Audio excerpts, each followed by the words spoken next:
and we would talk about the things that were going on the campus. And he came to the protests and supported, and we appreciated the athletes doing that because what happens is that because the athletes, these are these $1 million Negroes, they would keep them away from black people like us, right? And this is true. This has always been true. This Jim Brown had that problem when he was at Syracuse. They didn't want him to talk to Ernie. Was it Ernie Davis that won the Heisman after him? They didn't want him talking to the other black athletes, or they would tell the other athletes like, hey, don't go and do that radical stuff, all that protesting and everything, just focus on basketball, just shut up and dribble. And so Nazi defied that. Nazi would come and hang out, and we were friends. And Derek Anderson was another player. He played for the San Antonio Spurs. Kentucky had a lot of good basketball players back then. They still do.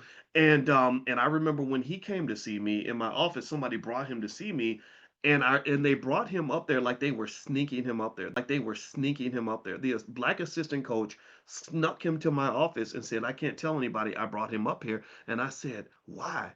Is we on the plantation?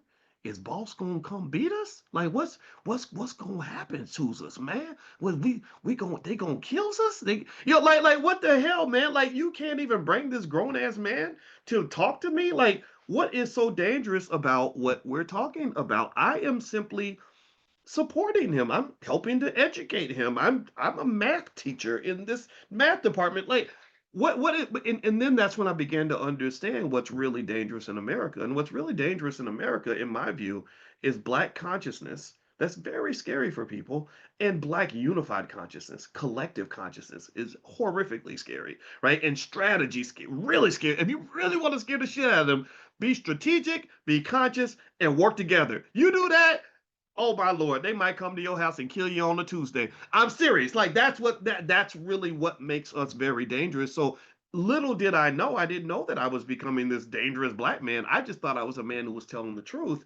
And in fact, so that president, he regretted, though. I think he regretted telling me to go write this article, because during the protest, I'll never forget. I know why I brought this up. I brought this up because what happened was I got this letter from him um during in the middle of the chaos, right? Because they're like, oh shit, how do we slow this down? How do we stop this?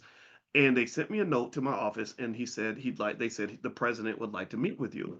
And I read the note, I'll never forget, and I thought about the movie Braveheart. And if you remember the movie Braveheart with Mel Gibson, there's a point where the king asked, asked the nobles that they were kind of protesting to come and meet with him and eat dinner and talk about it. And when he brought them all in, he killed them all, right? They like hung their heads on the stake.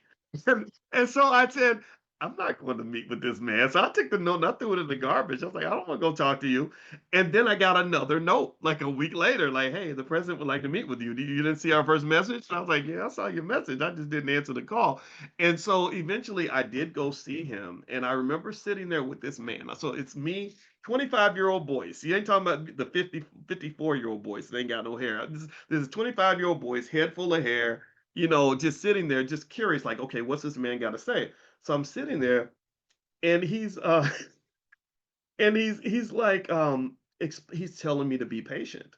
And he goes, "Well, I don't want to tell you to be patient, but I'm thinking, yeah, but you're going to tell me to be patient." And I said, "I'm tired of being patient." I said, "Black people have been waiting for hundreds of years. How much more patient do we got to be?" I was like, "I don't understand. Like, what do you mean patience? What are we waiting for?"